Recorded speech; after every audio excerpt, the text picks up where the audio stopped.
Ang ating lifestyle, lalo ng diet, ay isa sa maaaring makapagpataas ng risk magkaroon ng cancer. Fortunately, maraming pag-aaral ang nagsasabi na ang pagkain ng prutas at gulay ay maaaring makatulong upang maiwasan ang sakit na ito. Pero ano-ano nga ba ang prutas at gulay na may malaking potensyal para maiwasan ang cancer?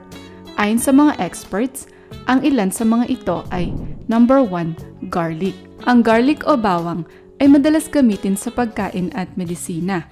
Ito ay ginagamit upang maiwasan ang heart disease tulad ng atherosclerosis o pagtigas ng arteries tulad ng plaque buildup.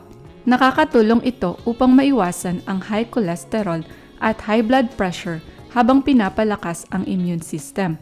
Ito rin ay nagsisilbing blood thinner na maaaring makatulong upang maiwasan ng heart attacks at strokes. Sinasabing ang regular na pagkain ng garlic ay nagbibigay protection din laban sa cancer. Ito ay mayaman sa antioxidants na tumutulong labanan ang free radicals para mabawasan o maiwasan ang pinsalang dulot nito pagtagal. Ang free radicals ay namumuo habang tayo ay tumatanda at maaaring mag-contribute sa pagkakaroon ng cancer, heart disease at Alzheimer's disease. Ayon sa pag-aaral, ang mga tao na mahilig kumain ng hilaw o lutong bawang ay mas mababa ang chance magkaroon ng colon, stomach at esophagus cancer. Mayroong sulfur compounds ang garlic at bawat clove nito ay may iba't ibang phytochemicals na may cancer-fighting properties, kagaya ng flavonoids, insulin at saponins. Gayunpaman, ang garlic ay maaaring magdulot ng allergy, bad breath, diarrhea at heartburn. Ang pag-inom ng garlic supplements ay maaari ring magdulot ng pagtaas ng risk of bleeding. Number 2, mushrooms. Ang mushrooms or kabute ay kinaklasify na vegetable kahit ito ay isang uri ng fungus. Ito ay ginagamit sa Asian medicine upang gamutin ang lung disease at cancer, lalo na sa Japan at China. Mayaman ito sa antioxidants, fiber, vitamins at minerals. Ang hilaw na mushroom ay mayaman din sa vitamin D na kailangan ng katawan upang mag-absorb ng calcium at panatilihing healthy ang bones. Base sa pag-aaral, ang vitamin D ay may anti-cancer properties na nagbibigay proteksyon laban sa cancer, kagaya ng breast cancer. Pinoprotektahan ng antioxidants ang body cells mula sa pinsala ng free radicals na posibleng magdulot ng cancer. Ang turkey tail mushrooms ay mayroong beta-glucans, isang uri ng soluble fiber na nakakatulong palakasin ang immune system at labanan ng cancer, infection o iba pang sakit. Ang reishi mushrooms ay ginagamit din sa medisina dahil ito ay may anti-aging at anti-cancer properties. Ginagamit din ito upang gamutin ang flu at palakasin ang immune system. Ang mushrooms ay generally safe kainin, ngunit maraming klase ng mushrooms. Maaaring toxic ang ibang mushrooms o di kaya ay nagdudulot ng allergic reactions tulad ng pagsusuka, diarrhea, nausea o hallucinations. Number 3, turmeric. Ang turmeric ay madalas gamiting pampalasa sa pagluluto. Ito ay may active ingredient na curcumin na nagbibigay ng madaming health benefits, kagaya ng paglaban sa cancer cells. Ayon sa lab studies, ang curcumin ay nakakatulong sa breast, colon, lungs at prostate cancers. Ito rin ay pinaniniwalaang nakakatulong sa chemotherapy treatment. Ang paggamit ng turmeric-based topical treatment ay mainam din sa skin irritation na dulot ng chemotherapy. Pinapababa ng curcumin ang levels ng protein sa katawan na siyang sign ng prostate cancer. Maliban doon, ang turmeric ay tumutulong sa pagpapababa ng inflammation sa katawan na siyang sanhi ng iba't ibang sakit tulad ng cancer. Binibigyang lunas din ng turmeric ang sakit na dulot ng breast cancer.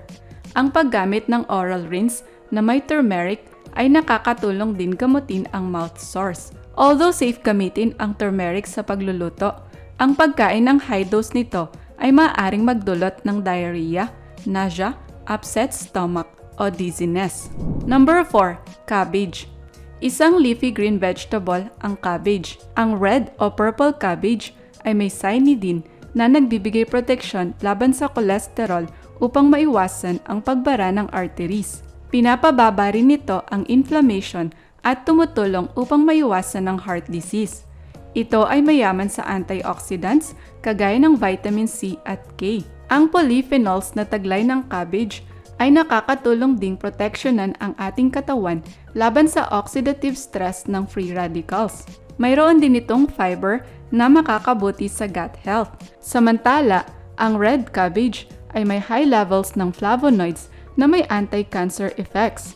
Ang cabbage ay may high content ng carotenoids tulad ng lutein na pinuprotektahan ang mata laban sa macular degeneration habang tumatanda. Ito rin ay may taglay na sinigrin, isang sulfur compound na nakakatulong labanan ng cancer. Base sa pag-aaral, ang indole 3-carbinol na taglay ng cabbage ay nagbibigay proteksyon laban sa inflammation sa gut at bowel cancer. Ngunit ang pagkain ng madaming cabbage ay maaaring magdulot ng diarrhea, flatulence, o abdominal discomfort. Number 5. Celery. Ang celery o kinchay ay madalas isinasahog sa ulam at ginagawang juice. Ito ay low-calorie vegetable na nagtataglay ng folate, vitamin K, B vitamin at fiber. Ang fiber ay mainam sa digestive at cardiovascular systems. Mayaman din ito sa antioxidant na nakakatulong pang-iwas sa sakit. Ang celery ay mayroong apigenin, isang plant compound na ginagamit sa traditional Chinese medicine. Ang apigenin ay mayroong antibacterial, antiviral, antioxidant agent, anti-inflammatory, at anti-cancer properties. Ito rin ay maaaring makapag-contribute sa apoptosis, isang klase ng program na makakatulong sa cancer treatment. Pinapababa rin ng apigenin ang inflammation at nakakatulong upang i-restore ang balance sa immune system. Ang celery ay mayroon ding flavonoid na luteolin. Ito ay may anti-cancer properties na tumutulong pigilan ang pagkalat ng cancer cells at pinopromote ang cell death. Ginagamit din ang celery sa Chinese medicine upang pababain ang blood pressure at cholesterol levels. Base sa pag-aaral, ang regular na pagkain ng celery ay connected din sa lower risk ng colorectal, gastric, lung, at ovarian cancers. Ngunit paalala lamang, ang labis na pagkain ng celery ay maaaring magdulot ng bloating o gas. Ito rin ay maaaring magdulot ng drug interactions at bleeding, allergic reaction, o uterine contraction sa mga nagbubuntis. Number 6. Broccoli. Ang broccoli ay good source ng calcium at vitamin K na kailangan ng katawan upang mapanatiling malusog at malakas ang buto.